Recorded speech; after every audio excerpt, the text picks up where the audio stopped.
welcome back. I'm Vivek Bindra. I'm an international motivational speaker, leadership consultant and a CEO coach. आज का topic है how to expand your business exponentially. How to expand your business exponentially. Incrementally नहीं, exponentially. एक होता है business के अंदर addition और एक होता है बिजनेस के अंदर मल्टीप्लिकेशन. एडिशन का मतलब है 100 रुपए का काम किया और आपने 10 रुपया ऐड किया अगले साल, 20 रुपया ऐड किया अगले साल, यानी कि 10% ग्रो किया आपने. लेकिन एक्सपोनेंशियली एडिशन से नहीं होता, मल्टीप्लिकेशन से होता है. जब रेट टू द पावर 2 आ जाता है मिनिमम, उसको बोलते हैं एक्सपोनेंशियल. आपका धंधा डबल क्वाड्रुपल कैसे हो जाए वो महत्वपूर्ण है. 100 रुपए का 120, 140, 160, 180 हो जाए, आज उसकी बात नहीं कर रहा. 100 रुपए का धंधा आपका 200 का, 400 का, 800 का कैसे हो जाए, आज मैं उसकी बात कर रहा हूं. इसको बोलते हैं एक्सपोनेंशियल ग्रोथ. एडिशन का मतलब है इंक्रीमेंटल, मल्टीप्लिकेशन का मतलब है एक्सपोनेंशियल. एडिशन हो सकता है 10 या 20% या 30%, एक्सपोनेंशियल होगा 100%, 200%, 300%. यहां पे थोड़ा बिजनेस जुड़ेगा, यहां अचानक बिजनेस डबल, ट्रिपल या क्वाड्रुपल हो जाएगा. स्केलेबिलिटी का अर्थ है जिस दिन आपका धंधा आपके बिना लगातार ग्रो कर रहा हो, तब मैं मान सकता हूं कि आपका बिजनेस स्केलेबल हो गया है. लाला जी जब अपने गल्ले पे बैठना बंद कर दें और उनका धंधा फिर भी लगातार ग्रो कर रहा है, उसको बोलते हैं एक्सपोनेंशियली ग्रो करने वाला स्केलेबल बिजनेस. लेकिन स्केलेबिलिटी से पहले सस्टेनेबिलिटी बड़ी इंपॉर्टेंट होती है.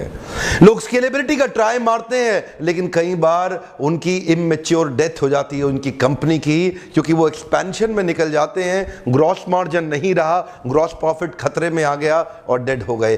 पहले सस्टेन करें, एक रिकरिंग रेवेन्यू मॉडल डेवलप करें जहां आपका ग्रॉस प्रॉफिट फिक्स्ड हो जाए, जिधर आपका ग्रॉस प्रॉफिट सुरक्षित हो जाए, और उसके बाद स्केलेबिलिटी की बात करना ठीक रहता है. तो पहले sustainability with minimum operating profit जरूर सुनिश्चित कर लीजिएगा, फिर स्केलेबिलिटी बचे हुए प्रॉफिट से यह एक्सटर्नल फंड को फंडिंग एजेंसी के थ्रू, पीई इन्वेस्टर के थ्रू आप लगाना, वो ठीक रहेगा. काफी व्यापारी गलती क्या करते हैं, वो पहले को यानी कि सस्टेनेबिलिटी को ही खतरे में डाल देते हैं. इसीलिए मैंने बोला अभी recurring revenue model. Recurring revenue model का अर्थ क्या हुआ, कुछ कस्टमर बेस आपका फिक्स होना चाहिए, जहां से रिकरिंग मतलब बार बार फिक्स रेवेन्यू जरूर आता रहे. Never leave the sure for unsure. ध्यान दीजिएगा मेरी बात को, never leave the sure for unsure. इसको सुरक्षित जरूर रखिएगा. मिनिमम ग्रॉस प्रॉफिट रहना चाहिए आपका धंधे के अंदर. ग्रॉस मार्जिन खत्म हो गया तो आपके धंधे में जल्दी ही अननेचुरल सडन डेथ हो जाएगी. लगभग सारे ही बिजनेस के अंदर रिकरिंग रेवेन्यू मॉडल किसी ना किसी प्रकार से संभव होता है. आपके बिजनेस को सुरक्षित करने के लिए आपको ढूंढना पड़ेगा आपके बिजनेस के अंदर रिकरिंग मतलब बार बार आने वाला सुरक्षित रेवेन्यू मॉडल कहां से आएगा, जिससे आपका बिजनेस सस्टेन कर जाए. सस्टेनेबिलिटी के बाद स्केलेबिलिटी. विदाउट सस्टेनेबिलिटी स्केलेबिलिटी करेंगे, खतरे में पड़ सकते हैं. बहुत सारे स्टार्टअप आए, चले गए. जैसा कि आप जानते हैं, मैं फॉर्मूलाज आपको जरूर देता हूं. Profitability is an outcome of product plus people, but scalability is an outcome of process orientation. जरा इस फॉर्मूला को ध्यान से समझते हैं. जब प्रोडक्ट और पीपल ये दोनों जुड़ जाते हैं तो प्रॉफिट आता है. जब प्रोसेस ओरिएंटेशन होता है तो स्केल अप होता है बिजनेस. आगे समझा रहा हूं आपको, जरा ध्यान दीजिएगा.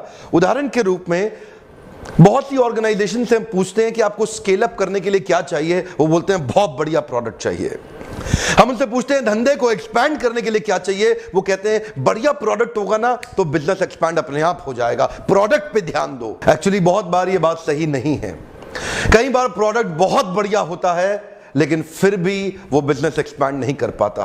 कई किताबें मैंने पढ़ी हैं, बहुत शानदार किताबें थी, लेकिन वो किताबें कहीं पहुंच ही नहीं पाई दुनिया भर में. कई किताबें मैंने पढ़ी जो बिल्कुल बोगस थी, लेकिन दुनिया के हर बुक स्टॉल पे, हर बुक स्टोर पे, Amazon, Flipkart, railway station, airport, सब जगह मिल रही हैं. अच्छी ना होने के बावजूद भी वो किताब बहुत बिकी, क्योंकि वो किताब के पीछे बैक एंड ऑपरेशन प्रोसेस का बहुत बढ़िया था. वो किताब स्केल अप हो गई. लेकिन अगर प्रोडक्ट बहुत बढ़िया हो, अगर उसको स्केल ना किया जाए तो जरूरी नहीं है कि वो प्रोडक्ट दुनिया भर में पहुंचेगा. थोड़ा आज इसको इजी करते हैं. आप जानते हैं मैं केस स्टडी देना पसंद करता हूं, तो आज का केस स्टडी है गुप्ता बर्गर वाले वर्सेस मैकडॉनल्ड्स. गुप्ता बर्गर वाले जो हैं मैंने नॉर्थ इंडिया में कई स्टॉल देखे, गुप्ता बर्गर वाला अमेजिंग बर्गर बना रहा है, बन को शानदार तरीके से फ्राई करता है, ऊपर टिक्की, उसके साथ में टमाटर, खीरा, थोड़ा थोड़ा कैबेज, अंदर मसाला, चाट मसाला, चटनी लगा के बर्गर को ओहो हो खाओ तो मजा आ जाएगा। गुप्ता बर्गर वाले कर दिया कमाल। अब गुप्ता बर्गर वाले का बर्गर बहुत बढ़िया है, लेकिन बिजनेस स्केल अप नहीं हो पाया।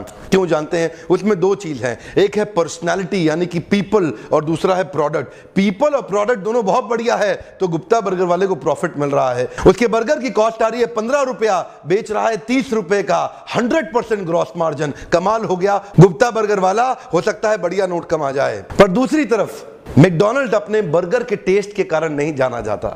मैकडॉनल्ड की पहचान इसलिए नहीं है क्योंकि वो दुनिया के बढ़िया बर्गर बना रहे हैं। मैकडॉनल्ड की पहचान इस बात पे है कि आज वो दुनिया भर में they have sold more than 1 billion of burgers. McDonald की पहचान इस बात पे है, उनके प्रोसेस ओरिएंटेशन पे, उनकी स्पीड पे। आज मैकडॉनल्ड के बाहर टेक अवे पे चले जाओ, गाड़ी लगाओ, पहले विंडो पे बोल दो मुझे ये बर्गर चाहिए, अगले विंडो तक पहुंचोगे तो बर्गर आपको पकड़ा देगा। इतना स्पीड, इसको बोलते हैं प्रोसेस ओरिएंटेशन। वही बर्गर दुनिया के हर मैकडॉनल्ड्स के आउटलेट पे, किसी भी देश पे आपको उसी प्रकार के टेस्ट के साथ मिल जाएगा। जिधर भी आप रह रहे हैं ना, उधर जाके गली में देखिएगा, वहां पे जो बर्गर बनाने वाला है, हो सकता है वो मैकडॉनल्ड से अच्छा बर्गर बना रहा हो, तो वहां पे प्रोडक्ट बहुत बढ़िया है। वो जो पर्सनैलिटी, इंडिविजुअल आदमी है जो बर्गर बनाने में एक्सपर्ट हो चुका है, वो भी बहुत बढ़िया है। इसका मतलब पीपल, इसलिए उसका प्रॉफिट आ रहा है। लेकिन उसका बिजनेस कितना बढ़ेगा? कभी नहीं बढ़ेगा। थोड़ा बिजनेस करेगा, थोड़े बिजनेस में प्रॉफिट कमाएगा, लल्लू लाल रह जाएगा। लल्लू लाल गुलाब जामुन वाला, कानपुर में हमने सुना ठग्गू लड्डू वाला, दिल्ली में हमने सुना बिल्ले दी हट्टी ऑफ लाहौर छोले भटूरे बनाता है। ये सब बड़े मास्टर लोग हैं, सुपर स्पेशलिस्ट हैं अपनी इंडस्ट्री में। दूर दूर से दुनिया इनका बर्गर, छोला भटूरा, इनका लड्डू, इनका कचौड़ी खाने आ रहा है। लेकिन दिक्कत क्या है? यहां पे प्रोडक्ट बहुत बढ़िया है, पर्सन बहुत बढ़िया है। प्रोडक्ट बढ़िया होने से, पर्सन बढ़िया होने से ग्रॉस मार्जिन आ जाएगा, प्रॉफिटेबिलिटी आ जाएगी, पर स्केलेबिलिटी नहीं आएगी। स्केलेबिलिटी तब तक नहीं आती जब तक, ध्यान दीजिएगा, इसके अंदर फ्रंट एंड ऑपरेशंस पे बहुत ध्यान दिया गया था, बैक एंड पे नहीं दिया गया। मैकडॉनल्ड्स में फ्रंट एंड के साथ साथ बैक एंड पे बहुत ध्यान दिया गया। जो फ्रंट एंड होता है वो होता है पीपल प्लस प्रोडक्ट, और जो बैक एंड होता है वो होता है आपका प्रोसेस ओरिएंटेशन। तो जैसा कि मैंने बताया, फ्रंट एंड में पीपल और प्रोडक्ट होता है जिससे प्रॉफिट आता है, लेकिन बैक एंड के अंदर स्टैंडर्ड ऑपरेटिंग प्रोसीजर होगा, सिस्टम्स ऑफ एफिशिएंसीज होंगी, क्वालिटी कंट्रोल होगा, और फिजिकल टू डिजिटल जाने की क्षमता होगी। लल्लू लाल गुलाब जामुन वाले में, या ठग्गू के लड्डू में, या बिल्ले दी हट्टी ऑफ लाहौर के छोले भटूरे में, इसमें क्या खास बात है? यहां पे लल्लू लाल जो है वो पर्सन है, शानदार अमेजिंग गुलाब जामुन है वो प्रोडक्ट है। लेकिन मिस क्या है? एक प्रोसेस ओरिएंटेशन मिस हो गया, जिसके कारण लल्लू लाल गुलाब जामुन वाला हल्दीराम नहीं बन पाया, या बीकानेर वाला नहीं बन पाया। इंडिया में एंटरप्रेन्योर्स की कमी नहीं है, एंटरप्रेन्योर इंडिया में बहुत मिल जाएंगे, लेकिन एक थोड़ा फर्क है ग्लोबल एंटरप्रेन्योर्स और इंडियन एंटरप्रेन्योर्स में। ग्लोबल एंटरप्रेन्योर जो अमेरिकन और यूरोपियन एंटरप्रेन्योर है, वो बिजनेस में आते ही स्केलेबल प्रोसेस की बात सोचता है, वो बहुत दूर तक देखता है, वो बड़ी कमाई पर नजर रखता है। लेकिन इंडियन एंटरप्रेन्योर चवन्नी लाल रह जाता है और चवन्नी बचाने में फोकस करता है। ग्लोबल एंटरप्रेन्योर बिजनेस खोलते ही लाइसेंसिंग फी पे बात करेगा, सर्टिफिकेशन बॉडीज के साथ अपने प्रोडक्ट को सर्टिफाई कराएगा, आईपीआर इंटेलेक्चुअल प्रॉपर्टी राइट्स की बात करेगा, पेटेंटिंग की बात करेगा, रॉयल्टी की बात करेगा। इंडियन एंटरप्रेन्योर ये सोचता है कंपटीशन बहुत है, अगर कैश का धंधा करूंगा तो ही मार्जिन से बचा पाऊंगा, अगर मैं भी वाइट का पक्के का काम करने लग गया तो मार्जिन ही खत्म हो जाएगा, मार्केट से कंपीट नहीं कर पाऊंगा, खत्म हो जाऊंगा। उसकी सोच, इससे बाहर निकलने के लिए उसने कभी सोचा ही नहीं, इसीलिए आइडिया आया ही नहीं, उसने कभी उस तरफ ध्यान ही नहीं दिया, इसीलिए कभी एग्जीक्यूट भी नहीं किया। दुनिया के बहुत सारे बिजनेस ऐसे थे जो एक गैराज से या छोटे से कमरे से या मामूली झोपड़ी से चालू हुए, लेकिन आज बड़े ग्लोबल कंग्लोमरेट बन गए। उसके लिए शुरुआत क्या करना है? स्केलेबल प्रोसेस आपको ढूंढना है। एंटरप्रेन्योर गलती क्या करता है? वो अपने धंधे में हर एक चीज को स्केल अप करना चाहता है। हर चीज स्केल अप नहीं होती है, आपको ढूंढना पड़ेगा आपके धंधे में क्या स्केल अप होगा। हार्ले डेविडसन एक छोटे से गैराज में 1901 में चालू करी गई थी।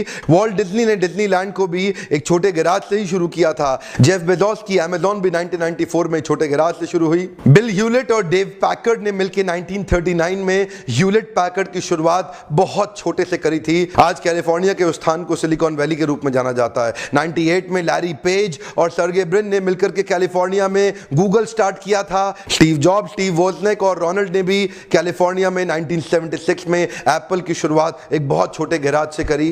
Wrigley, the coffee bean and T leaf और वॉलमार्ट, इनकी शुरुआत भी बहुत छोटे से हुई। एक्चुअली मैं बहुत सारे उदाहरण दे सकता हूं। अभी एक माइक्रोसॉफ्ट का उदाहरण चर्चा करते हैं। बिल गेट्स और पॉल एलन ने मिलकर 1975 में माइक्रोसॉफ्ट की स्थापना करी थी। 1981 में उनको पहला बड़ा प्रोजेक्ट आईबीएम के द्वारा मिला था, डिस्क ऑपरेटिंग सिस्टम का, एमएस डॉस का, जिसको वो नहीं बना पाए, पर बहुत जल्दी से उन्होंने रेडीमेड एक डॉस बाहर से खरीदा और उसके बाद उसमें कुछ कस्टमाइजेशन करके आईबीएम को बेचने की कोशिश करी। आईबीएम एक बार्गेन करके फिक्स प्राइस पे उनसे खरीदने की कोशिश कर रहा था, लेकिन बिल गेट्स वहीं रिकरिंग रेवेन्यू मॉडल जनरेट करने की कोशिश कर रहे थे। उन्होंने आईबीएम को कन्विंस कर लिया कि मैं आपसे एक लमसम पैसा लेने की बजाय आपसे लाइसेंसिंग फी लूंगा। जितने कंप्यूटर आप बेचोगे उसमें एमएस डॉस का सॉफ्टवेयर इंस्टॉलेशन होगा और पर इंस्टॉलेशन आपको मुझे लाइसेंसिंग फी देनी होगी। इसके बाद आईबीएम ही नहीं बल्कि दुनिया भर में जिसने कंप्यूटर बेचा उसको बिल गेट्स ने लाइसेंसिंग फी चार्ज करके इंस्टॉलेशन प्रोसेस के अंदर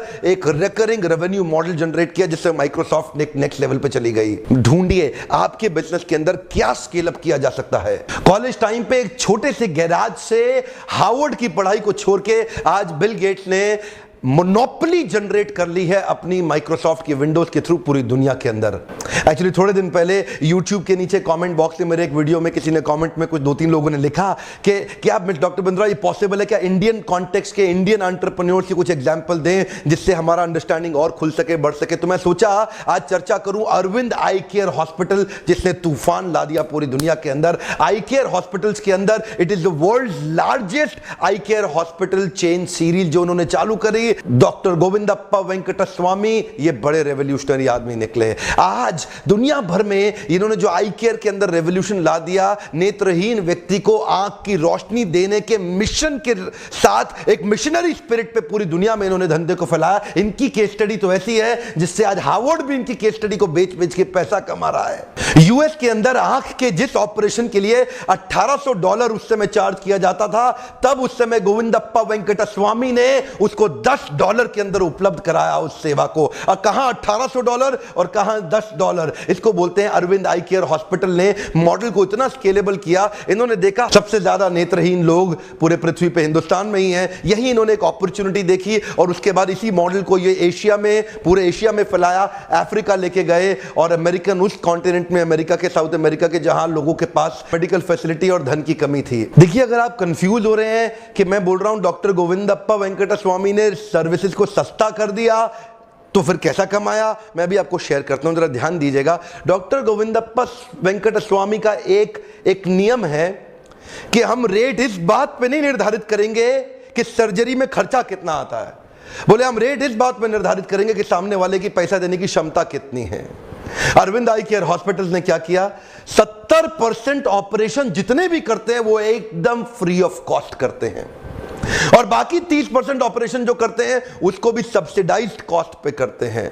और बावजूद इतना 30% को सस्ते में करना, 70% को फ्री करना, देखने में लगेगा इतना खर्चा और आमदनी कुछ हो ही नहीं रही तो कंपनी लॉस में जा रही होगी। आप बुद्धि चकरा जाएगी व्यक्ति की। टोटल ग्रुप आज भी 40% के नेट मार्जिन पे चल रहा है, उनका इबिट्टा 40% से ज्यादा है। साधारण भाषा में इबिट्टा का अर्थ हुआ जो उनका प्रॉफिट है आज 40% से ज्यादा है। किसी धंधे में इतना बड़ा मार्जिन नहीं होता क्योंकि उन्होंने बिजनेस को स्केल अप किया। उन्होंने ये नहीं सोचा कि मैं कमरे में बैठ के लिमिटेड ऑपरेशन करूंगा और मैं उसमें ज्यादा कमा लूंगा। स्केलेबिलिटी का पहला रूल है सोच होनी चाहिए क्रांतिकारी और बहुत बड़ी। समझिए, दोबारा बोल रहा हूं, स्केलेबिलिटी का पहला रूल है आपकी सोच क्रांतिकारी रूप से बहुत बड़ी होनी चाहिए। जितना बड़ा सोचेंगे उतने सही आइडियाज आएंगे कि किस चीज को आप स्केल अप कर सकते हैं। ये जो प्लस प्लस प्लस प्लस करके सोचेंगे ना, आइडिया आएगा ही नहीं। आइडिया क्या आएगा, आप अपनी एग्जिस्टिंग चीजों को ठीक करेंगे। लेकिन जब आप मल्टीप्लिकेशन पे सोचेंगे तो आइडियाज बहुत बड़े आएंगे। 13 बेड के अस्पताल से अरविंद केयर आई हॉस्पिटल इस समय दुनिया की सबसे बड़ी चेन बन चुका है। इतिहास क्रांति ला के रच दिया। प्रॉफिट के बारे में नहीं सोचा, बिजनेस को बड़ा करने के बारे में सोचा। ध्यान दीजिएगा, जिस तरह मैकडॉनल्ड अपने बेस्ट बर्गर के लिए नहीं जाना जाता, मैकडॉनल्ड जाना जाता है किस तरह वो बिलियन बर्गर बेच रहा है पूरी दुनिया के अंदर। ठीक उसी प्रकार लीडरशिप फनल प्रोग्राम में हम आजकल बहुत केस स्टडीज ऐड कर रहे हैं ताकि हमारे पार्टिसिपेंट्स आइडेंटिफाई कर सकें। एक एंटरप्रेन्योर को शक्ति देने के लिए ये प्रोग्राम हमने डेवलप किए हैं। आप आइडेंटिफाई कर सके कि आपके बिजनेस में बड़ा एक्सपेंशन कैसे होगा। अगर आपको मौका लगता है तो ये प्रोग्राम अटेंड करने के लिए जरूर आइए, मोबाइल नंबर पे फोन करिए और रजिस्टर करिए। ये प्रोग्राम जो 6 मंथ्स का लीडरशिप फनल है, ये मैं बहुत फ्रीक्वेंटली नहीं करता हूं, अभी एक होने वाला है, you can come and attend. लेकिन अगर आप नहीं आ सकते, जैसा कि मैं हर बार बताता हूं, अगर आप कहीं बहुत दूर रह रहे हैं तो मैं अपने कंटेंट को छुपाने की कोशिश नहीं कर रहा, मैं कंटेंट को देने की कोशिश कर रहा हूं कि आप सबका फायदा इन फ्री वीडियो से भी होता रहे। आपके आसपास आपके कई मित्र, दोस्त, रिश्तेदार ऐसे होंगे जो आज भी लल्लू लाल एंड सन्स की तरह धंधा चला रहे हैं, जो आज भी छज्जू लाल and sons, Chavanni Lal and sons की तरह धंधा चला रहे हैं। इच्छा रखते हैं बिलियन डॉलर बिजनेस करना, लेकिन करते हैं चवन्नी लाल एंड सन्स का बिजनेस। आप उनको ऐसे वीडियो जरूर शेयर करिए ताकि उनकी मदद होते रहे। और नीचे कमेंट में लिखिएगा आप किस तरह अपने बिजनेस को स्केल अप करना चाहते हैं। अगर आपको ऐसे वीडियोस अच्छे लगते हैं तो इनको लाइक करिए, मुझे लगेगा कि आपकी शायद मदद हो रही है। और अगर आपकी मदद होगी तो मैं इस तरह की वीडियोस और बनाता रहूंगा। वीडियो देखने के लिए आपका बहुत बहुत धन्यवाद।